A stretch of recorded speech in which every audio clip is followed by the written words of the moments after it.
Sveiki, eteryje rubrikų ciklo Ar žinojai, kad dar viena laida. Rengiama draugė su Marijampolės savivaldybės visuomenės sveikatos biuru. Fitoterapeutai jau kuris laikas atkreipia visuomenės dėmesį ir sako, kad šiandieniniai panacėja gydyti žolėmis pragaištinga.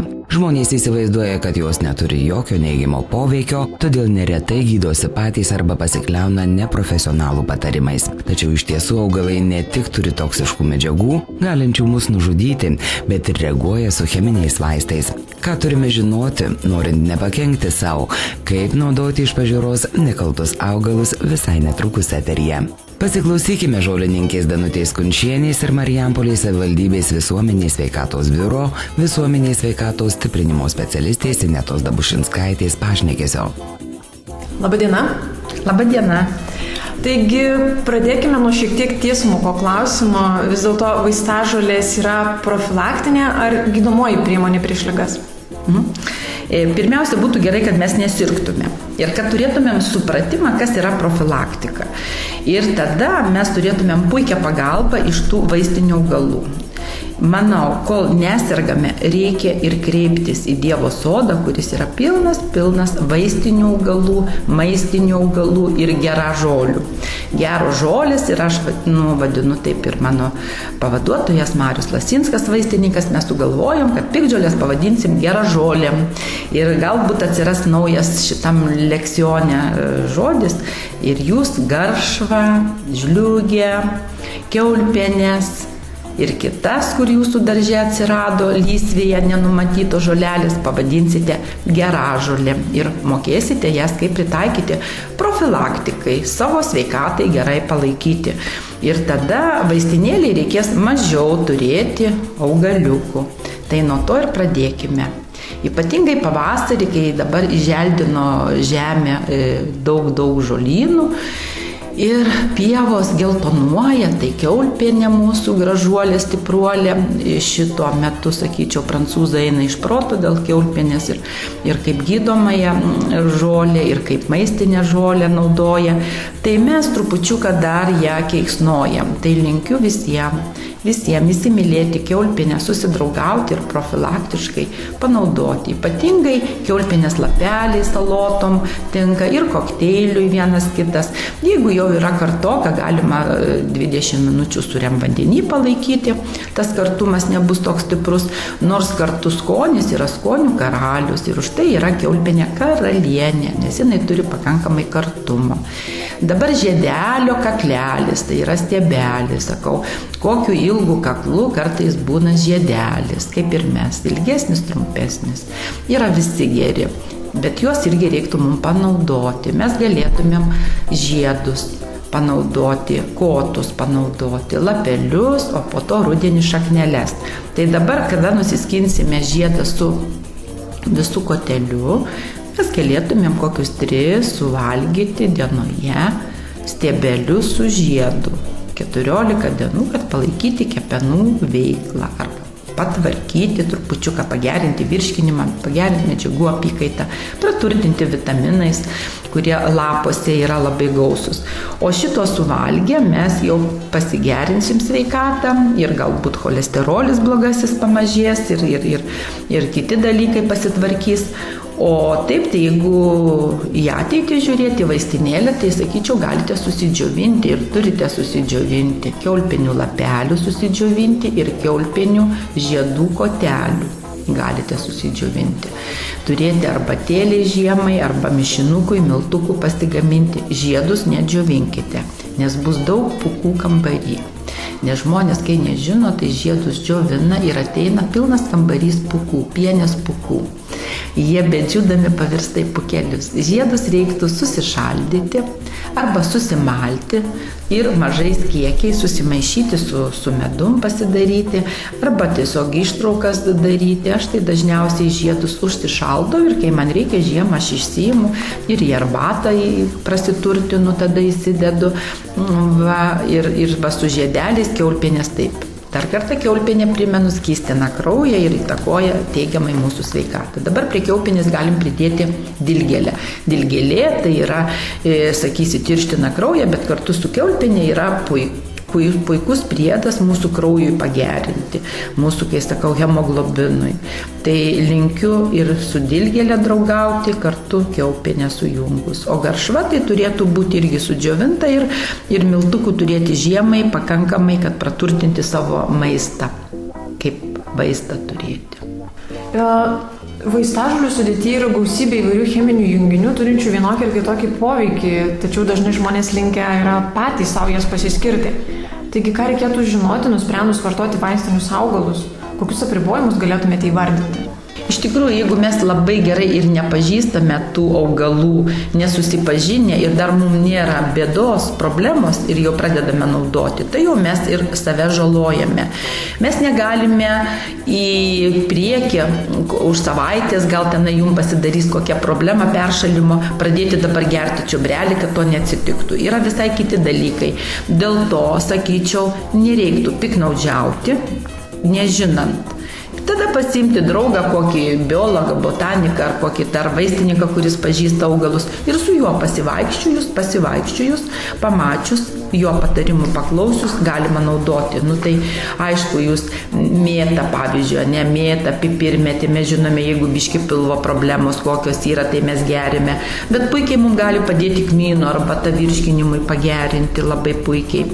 Labai puikiai miegą gali pagerinti ir cikorija prieš naktį atsigėrus arbatą, kava, pastarnokas. Ir tiesiog susipažinus su tuo, ko mums reikia. Ar mums reikia ramybės, bet jeigu mes esame neramus dėl kitų dalykų, dėl savo emocijų, kurių nesusitvarkome, tai šitas žolelis yra bejėgis.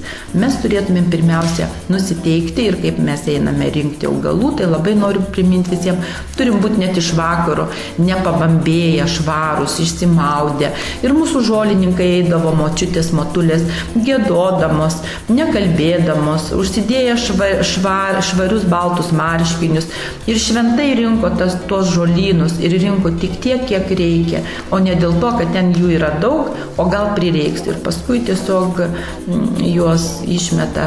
Ir sakyčiau, jeigu jau per daug prisirinkote tų žolelių, pasidarykite voneles, pamirkykite kojas, pamasgokite rankeles ar galvas, pavyzdžiui, beržų lapų, jeigu dar turite senų, tuoj prasidės jau nauji lapai, sėkminių lapai labai puikus yra ir švarintojas odos, ir plaukų žvilgintojas, ir į vidų arbatą gerint labai gerai daro, druskų tvarką išneša perteklių. Tai sakyčiau, tada jūs ir suplaukite, sumazgokite, jeigu turite perteklių, beržų lapų, liepų žiedų, jeigu turite, tai plaukite veido odą, visada oda bus graži. Ir vėlgi grįžtant vėl prie tos pačios kiaulpienės, net kiaulpienių lapų arbata gali švarinti jūsų odą irgi praustis. Ne vien tik į vidų, bet mes galime tas vaistinius augalus pritaikyti ir išoriškai, kompresam, pavilgam. Ir jeigu nelabai žinome, kaip naudoti vidų, tai išoriškai. Ir mes puikiai žinome, pavyzdžiui, vaistinė taukė, kaulažolė, šaknis. Puikiai padeda kaulams sugyti. Ir tada mes darome tepaliukus arba tiesiog visokias ištraukas ir naudojam išoriškai, bet ne į vidų. Yra daugybė, kur net negalima naudoti į vidų. Tai reiktų geriau pasitarti. Vaistažolės nuo visų ligų.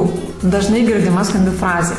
Tačiau ar yra tokių vaistinių augalų, kurie pasižymėtų itin universalių poveikių? Juk sakoma, kas tinka viskam, netinka niekam. Taip, aš tai sakyčiau, universalių pasižymi prieskoniniai augalai. Aš juos naudoju maistą skaninti, tai jie tinka, pavyzdžiui, bazilikas, ir kaip skanu, jisai prie pomidorų labai dera, ir jisai kaip antiseptikas yra, ir turėti ant palangės, ir prieš uždegiminis toksai puikus dalykas. Čiobrelis, čiobrelį mes gerime arbatą, kaip pertusino gamyboje naudojamas ir prie kosulio puikiai, bet čiobrelis gali būti ir padažas. Dabar tuoj bus braškės jau gegužėje ir mano toks skanus patiekalas yra braškės su čiobreliais sujungta. Labai labai gardu. Tai reiškia braškės, tiesiog nuraškytas, perpjauname per pusę, dedame į keptuvę, joje jau esame ištirpusi lydytą sviestą, jau lydytas sviestas ištirpo, šiltas yra gerokai, tada sudedam perpjautas braškės ir kaitiname. Trupučiuką braškės paleidžia savo sultis, tada jeigu jos rūgštokos, trupučiuką įdedam medaus ir žiupsnelį čiobrelių. Gerą žiupsnelį čiobrelių. Ir su čiobreliu šito braškių padažu mes galime skaniai valgyti ryžius. Šitas padažas labai puikiai tiks prie žuvies. Prie žuvies vietoj tomato, vietoj kokio tai nesąmoningo, nesveiko padažo. Tai linkiu tiesiog atrasti tų universalių savo virtuvėje. Ir krapas, ir petražolė, čia tai yra universalius. Ir kaip vaistiniai augalai. Pavyzdžiui, petražolė, mes žinom, nuo šlapumo pūslės uždegimo, ne? Bet jinai tinka ir maistui gardinti. Tai, sakyčiau, prie skoninių yra universalių, tinkamų ir maistui, ir vaistui. Ir vis tik tais, kokias vaistažolės patartumėte turėti savo namų vaistinėlį? Aš savo namų vaistinėlis neįsivaizduoju be meškinio česnako, neįsivaizduoju be čiobrelio, be medetkos. Medetką labai ir tiesiog užsiauginti ir turėti medetkos ir kaip šafraną tiesiog lietuvišką naudoju žiedlapius. Tada nuėmus ir į sviestuką sudedu ir į druskytę pasidarau. Ir daugiau aš per maistą naudoju šitas žolytės. Aišku, turėti reikia ir ramunėlių, ir siauralapio gauromečio lietuviška žalioji arbata. O kaip be mėtų ir be raudonėlių, tai iš vis neįmanoma gyventi. Tai linkiu, kad turėtumėm raudonėlio pakankamai, čiobrelių, mėtų keletos rūšių, pipirmėtės ir dašio dar, mūsų Žemaitijoje labai naudojame, kalninį dašį, labai puikus yra antiseptikas ir prieskonis puikus. Ir tiesiog dar keletą iš laukų žolelių prie to turėti. Reikia ir kiaupienės, ir garšvos turėti, ir dilgėlės, kurią minėjau. Ir po to dar, aišku, reiktų giliukų susirinkti turėti, ir dar vieną kitą šaknelę rudenį vėl išsikasti. Tai reiktų turėti ir gudobelis, ypatingai mėgstu širdelis, arbata širdelis duona, gudobelis renku žiedus, lapelius, po to vaisius, po to viską sudedu į vieną maišelį, visumą ir tada visuma, tada yra labai gerai. Visuma yra labai gerai, ypatingai gudobelis. Tai linkiu gerų širdelių, sveikų širdelių ir norėti tik tiek, kiek reikia, su saiku. Jeigu bus saikas, bus tvarka visur ir atrasti tą vidurinį kelią į tą saiką. Nei per daug į vieną pusę, nei per daug į kitą pusę. Ačiū Jums už pokalbį. Tiek šį kartą. Priminsiu, kad rubrika Ar žinojai, kad galite klausytis kiekvieną ketvirtadienį, o pakartojimų šeštadienio rytmetį.